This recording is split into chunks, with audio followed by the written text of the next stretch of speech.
এখন রান্না করে নেব গাটি কচু আর আলু দিয়ে তেলাপিয়া মাছের ঝোল। তার জন্য কিন্তু এখানে কিছুটা পরিমাণে তেলাপিয়া মাছ ভালো করে কেটে ধুয়ে পরিষ্কার করে নুন মাখিয়ে নিয়েছি। একদিকে কিন্তু গাটি কচু আর আলুটাও ভালোভাবে খোসা ছাড়িয়ে টুকরো করে ধুয়ে পরিষ্কার করে নিয়েছি। এখন আমি মাছগুলো ভেজে নেবো। তার জন্য প্রথমেই আমি ওভেনে কড়াই বসিয়ে তাতে দিয়ে দিচ্ছি কিছুটা পরিমাণে সাদা তেল। তেলটা দেওয়া গরম হয়ে যাওয়ার পর দিয়ে দিয়েছি ওর মধ্যে কিছুটা পরিমাণে হলুদ গুঁড়ো।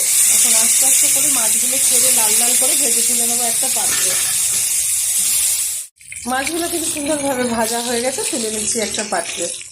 মাছ ভাজা তেলে দিয়ে দিচ্ছি কালো জিরে ফোড়ন। এবার দিয়ে দেবো ধুয়ে রাখা কচু আর আলু। 1 মিনিট মতো নেড়ে ছেড়ে নেবো তেলের সাথে।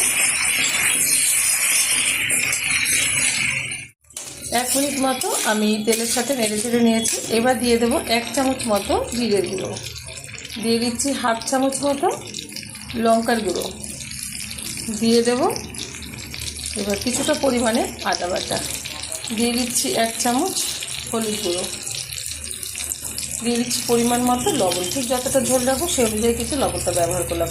খুব ভালোভাবে এবার কষিয়ে নেবো হাই আছে। 1 থেকে 1.5 মিনিট মতো আমি কষিয়ে নিলে কিন্তু ঠিকঠাকভাবে কষানো হয়ে যাবে।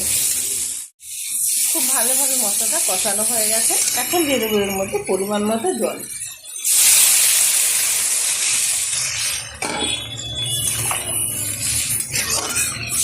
এবার আমি 5 মিনিট মতো হাই আছে ফুটিয়ে নেবো। এখন ঢাকার কোনো দরকার নেই, পরে ঢেকে দেবো।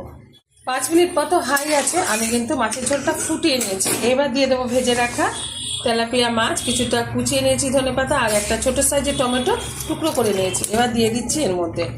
এবার একটু মিশিয়ে নেব।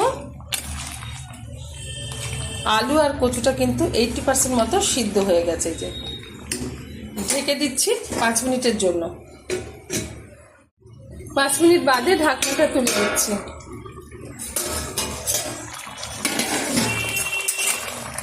খুব সুন্দরভাবে কিন্তু গাটি কচু আর আলুটা সিদ্ধ হয়ে গেছে।